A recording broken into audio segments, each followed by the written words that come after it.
Hi friends, welcome to Manvasan channel. இப்போ பார்த்தீங்கன்னா நான் வெந்தய குழம்பு தாங்க வைக்கிறேன். இப்போ அடிக்கிற வெயிலுக்கு நல்லா நம்ம உடம்பு சூட்டை வந்து குறைக்கிறதுக்கு வெந்தயம் உதவி பண்ணும். அதுக்கு நான் வெந்தய குழம்பு தான் வைக்க பாருங்கள். ஒரு அரை மணி நேரத்துக்கு முன்னாடி ஒரு 50 கிராம் வெந்தயத்தை ஊற வச்சுருக்கிறேன். இது ஊற வச்சு தான் செய்யணும் வெந்தய குழம்பு. இதை ஊற வச்சுட்டு இது அப்படியே இருக்கட்டுங்க. இப்போ நம்ம அதுக்கு மசாலா ரெடி பண்ணிக்கலாம். அதுக்கு பார்த்தீங்கன்னா இப்போ கேஸ் ஆன் பண்ணிவிட்டு கடாய் வச்சுக்கோங்க. 1 டேபிள் ஸ்பூன் அளவுக்கு தனியாக முழு தனியாக சேர்த்துக்கலாங்க. அது கூடவே 4 வரமிளகா, கடலைப்பருப்பு 1 டேபிள் ஸ்பூன் அளவுக்கு சேர்த்துக்கலாங்க. ஜீரகம் ஒரு 1/2 டீஸ்பூன் சேர்த்துக்கலாம். மிளகும் அதே மாதிரி ஒரு 1/2 டீஸ்பூன் சேர்த்துக்கலாங்க. இது கூடவே 1 கொத்து கருவேப்பிலை சேர்த்துக்கலாங்க. எல்லாத்தையும் சேர்த்துட்டு லைட்டாக பொன்னிறமாக வறுத்து எடுத்துக்கலாம். இது அப்படியே வறுபடட்டுங்க. அதுக்கு தேவையான புளி ஊற வச்சுக்கலாங்க. ஒரு எலுமிச்சம்பழம் அளவுக்கு புளி எடுத்துக்கிறேன். இப்போ இதை ஊற வச்சுக்கலாங்க. இப்போ புளி ஊற வச்சாச்சு. இது அப்படியே இருக்கட்டும். அவ்வளோதாங்க. இந்த அளவுக்கு வறுபட்டால் போதும். இதை எடுத்துடலாம்.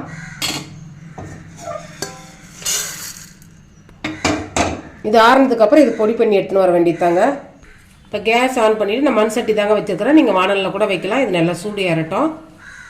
இந்த குழம்புக்கு பார்த்தீங்கன்னா சின்ன வெங்காயம் தாங்க போடணும். இப்போ நான் 100 கிராம் சின்ன வெங்காயத்தை தோல் எடுத்து கொஞ்சம் பெருசு பெருசாக இருக்கிறத கட் பண்ணி வச்சுருக்கிறேன்.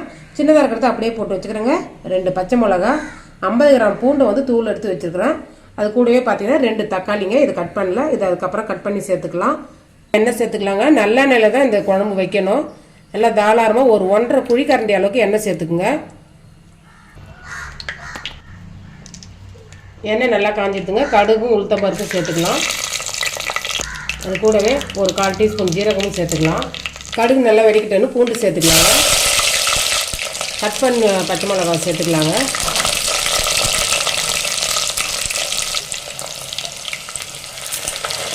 கருவேப்பிலை,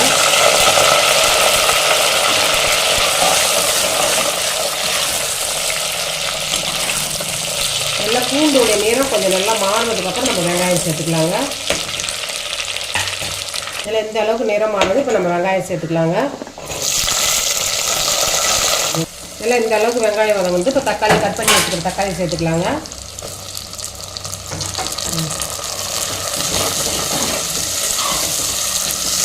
நல்லா 2 ஒன்று சேர நல்லா வதங்கணும். இந்த வெங்காயம் தக்காளி வதங்கும் போதே நம்ம ஊற வச்சுக்கிற வெந்தயத்தையும் சேர்த்துக்கலாங்க. அது கூடவே அதையும் சேர்த்து நல்லா வதக்கி விடுங்க.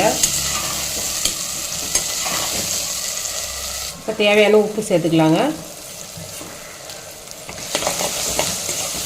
நல்லா இந்த அளவுக்கு வதங்கணும். வெங்காயம் தக்காளி நல்லா வதங்கணும். இந்த டைமில் நம்ம கரைச்சி வச்சுருக்க புளி சேர்த்துக்கலாங்க. குழம்பு பார்த்தீங்கன்னா இதில் நான் நல்லா ஒரு 5லேருந்து 6 பேர் சாப்பிட்ற அளவுக்கு நம்ம குழம்பு வச்சுருக்குறோங்க. இது வந்து குழம்பு மிளகாத்தூள் 2 டேபிள் ஸ்பூன் அளவுக்கு குழம்பு மிளகாத்தூள் சேர்த்துக்குங்க. இது கூடவே நம்ம பொடி பண்ணி வச்சுருக்க இந்த மசாலாவையும் சேர்த்துக்கலாங்க. சேர்த்துட்டு நல்லா கலந்து விடுங்க. ஒரு சின்ன கட்டி வெல்லத்தை பொடி பண்ணி சேர்த்துக்கலாங்க. அது கூடவே கொஞ்சமாக பெருங்காயத்தூள்,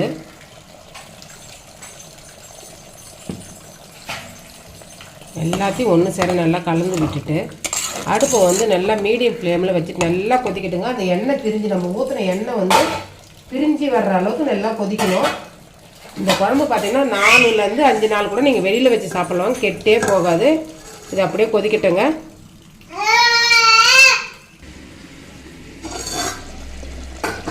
அவ்வளோதாங்க. நல்லா கெட்டியாகவும் ஆகிட்டு அந்த எண்ணெயும் நல்லா பிரிஞ்சிருக்குது பாருங்கள். இந்த டைமில் கேஸ் ஆஃப் பண்ணிடலாம். மேலே வந்து கருவேப்பிலை போட்டு இறக்கிடலாங்க.